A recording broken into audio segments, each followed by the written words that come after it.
Hello, let's continue our Sudoku adventure with Hidden Palindromes by Strosahl.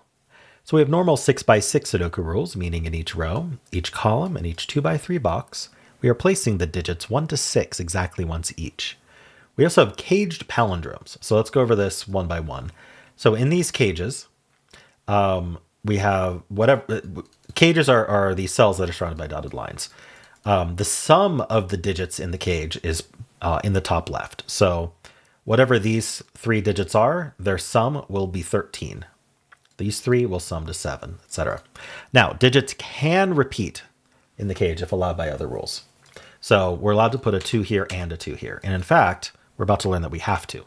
Because, well, not necessarily a 2, but these have to be the same. Why?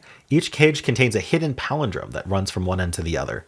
Digits filled into the lines read the same forwards and backwards. So, for example, if this was 2, 4, this would have to be 2. So it would be 2, 4, 2 this way, and 2, 4, 2 this way. That's it. Those are the rules. There's a link in the description if you'd like to try the puzzle yourself. And I'm going to get started right now. All right, I'm going to fill this 6. That's a gimme. So for all of these two are just the same digit, and then the middle one is whatever. So the first thing that we can learn from that is that the sum of the sum of the same digits, right? We're basically doubling it. When you double a digit, it must be even. And so we can actually say that we don't know whether these are even or odd, but we know their sum is even, meaning they're going to sum to 2 or 4, because it has to be less than 5, making this a 3 or a 1 or a 3. It has to be odd, right? This also has to be odd. If we sum to 2, so this is 1, 3, or 5, meaning that we're going to sum to either 12, which would be 6s, which we can't do because of the 6, so that's not a 1. Or we'd sum to 10, which would be 5s. That's fine. Or we'd sum to these two. I'm subtracting 5 from 13 to get 8. They'd sum to 8, which would be 2 4s. So there is always a 5 in this cage. It's either here or it's doubled up here. Oh, and I should mention that these are 1 or 2. So there's probably some way to kind of generify this, but this is going to be odd because these sum to an even. So we need an odd to get to an odd sum. If this was 1, then these sum to 6, so they'd be 3. If this was 3, they would sum to 4, so this would be 2, and then 5 would force us to be 1 and 1. So you kind of see the pattern there. That's a 1, 2, 3 triple here. So let's actually fill out that this is 4, 5, 6, which means this is 4, 5, 6. It can't be 6. So we either add to 8 or 10, which is going to be, this is going to be an even. Ooh, interesting. So, they work out though. So this could be a 4 if this was 5 plus 5. If this was 4 plus 4, this would be a 6.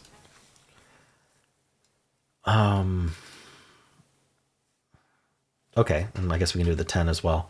So this is even, 2, 4, or 6. So these add to either 8, which would be a 4, double 4. It would add to 6, which would be double 3, or it would add to 4, which would be double 2. All right. What do we do from here? So we know this always has a 5 in it somewhere. In fact, we know one of these two has a 5. Because either this is a 5, in which case, yes, one of these two is a 5, or it's a 3, which makes this double 5, which makes this a 5. So one of these two is a 5, one of these two is a 5. But importantly, that means this isn't 5. So that means that these can't be 1 and 1. That means one of these is a 1. We may have already known that.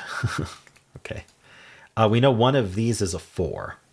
Because if this is 6, this has to be 4 plus 4. And if this is 4, then there's a 4. So one of these is a 4. Meaning these can't be 4. Meaning this can't be a 2. Okay, what else can I say here? One of these is a 5. One of these is a 4. Ooh, is one of these a 3? I think so. Yeah, because either this is a 3 or this is a 1 with a 3, 3. So there's a 3 in one of these two. And so that forces this to be the 5. Because it can't be 3, making that 4 and 4. Making this 6 with a 2 and 2. Making this 4 with a 5 and 5. This is now 6. This is 1 and 1 with a 3. This is 2 and 2 with a 1. No, with a 3, sorry. And that's a 4. All right, now we just do Sudoku. So that was a nice cascade. This is the 1. This is the 6 for the column. Here I need a 1, 5. This is 5 and 1. Here I need a 4 and a 6. And here I need a 2 and a 3. All right, this is going to be 1. Over here we need 3, 4, 5. So this has to be 3, this has to be 5, and this is 4. Finish these rows with a 3 and a 5. Finish this with a 6. And then these 3 digits are 1, 2, 3. So that's 2, that's 1, that's 3. All right. Cool puzzle, Strosahl. I enjoyed that. The logic there. I think it was fun to think of all the possibilities all around on these.